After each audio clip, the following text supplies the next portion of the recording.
So you meet this beautiful woman. You have a gorgeous family.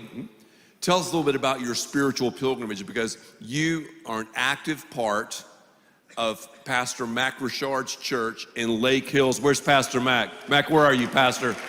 Pastor, are you here? There's his better half is over here. It's better, oh yeah. She's my first cousin, Julie Stan. She is Let's this hear girl. it right there. Let's hear it. Julie Richard. Yeah. In the house. Yeah, in the house. I've always, I've always knew and believed in God. I just didn't lead my life that way. Yes. I've never put a lot into being a celebrity. That just kind of flies right over my head, because that's just not really who I am. Yes. But as you can imagine, you get exposed to a lot of different things, because of what you do. And, I lived a pretty excessive lifestyle. And I didn't have I believe in God, but I wasn't living my life for God. Yes. And somehow or another, I met I even actually get a little choked up. Wow. She's awesome. I love you too. Thank you. I needed that. I needed that save right there. I was about to lose my whole character. Thank you. But let me back up a little bit. Okay. So my wife actually worked with WWE too. Her wrestling name is Michelle McCool. So when she got there was two people that she didn't want to meet. Kane and yours truly. Terrified. Did not want anything to do with me.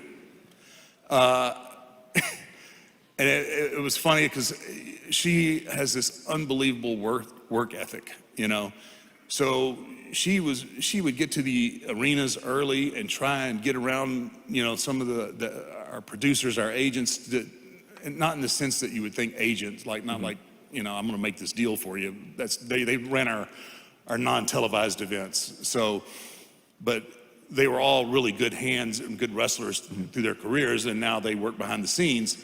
So she would pick their brains and try and get them to get in the ring and work with her. And it just caught my eye because I was like, no, you never cross over that line. And I always told guys, you don't date people that you work with, and this is not going to work. I said it for years, and then I broke my own motto. But anyway, so I ended up getting to know her, and I was just like, wow, she's really passionate about this, and you could tell that she was genuinely, this is what she was wanting to do. It wasn't a stair step to Hollywood or anything else. This is her, she was passionate. And so, finally, after a long time of her chasing me around, I was like, not true at all. Finally, she realized that I was not Satan, and so we ended up, we ended up dating, and eventually she was living in Florida, and then she comes to Austin, and she started going to Lake Hills first, and I was like, okay, go, I'll be here when you get home. Just, go ahead and do your thing. So she says, would you please just come to church with me one time? I'm like, babe, look, I'm going to walk in there and the rafters are going to start shaking. And I believe in God. I'm good. Just, I don't want to, it's not going to work. But she was very persistent, and she wanted me to be the man that I could be. And that has nothing to do with being the Undertaker. That's right. And so I went, and it was just the perfect circumstance at the perfect time. She pushed me, and I went reluctantly, but once I got there, and I grew up Catholic, and so I'm thinking to myself, man, I don't want to kneel, I don't want to get down on the pew. After 17 surgeries, you can figure my body doesn't really feel good all the time. So I'm like, so there were no pews, there were no, I didn't know, there was no kneeling and everything. And I just had this, once again, it was kind of like the Eggman deal. Like I was getting myself worked up, right? Yeah. Because I was thinking, okay, all right, pastor's gonna see me and he is just gonna throw fire and brimstone right at me. Boom, sinner, sinner, you know.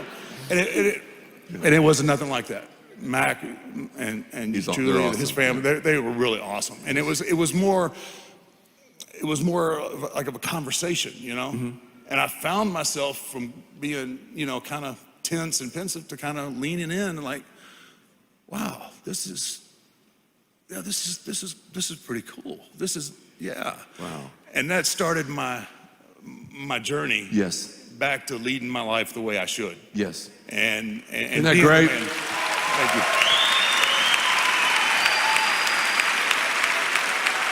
Michelle, and I can't wait for you to meet her one day. She is a very strong woman, and she had to be. And she's the one that put me in the right place for me to get my life back on track again to what really matters. And obviously I'm forever indebted just for that. And not even counting how, she's an awesome mom and, she actually just did her mobile loaves and fish training.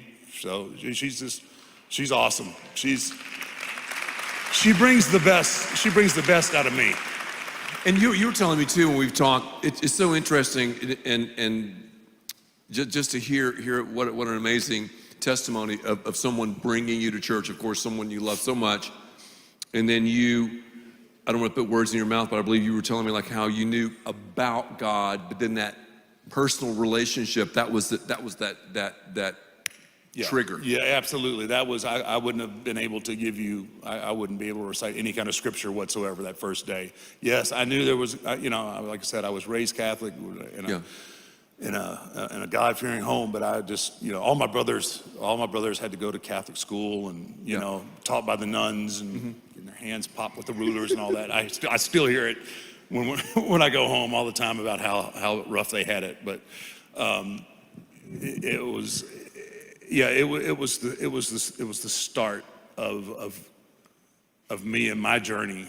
Yes. And realizing that there was a whole nother part to life that I was missing out on. And I'm not perfect. Nor am I. No one's perfect. No one I here get is that. perfect, Mark. I get that. I mean, I'm still, I'm still in my process. Yes. I'm getting there, but I spend, I spend a lot more time these days reading my Bible and no. Excellent.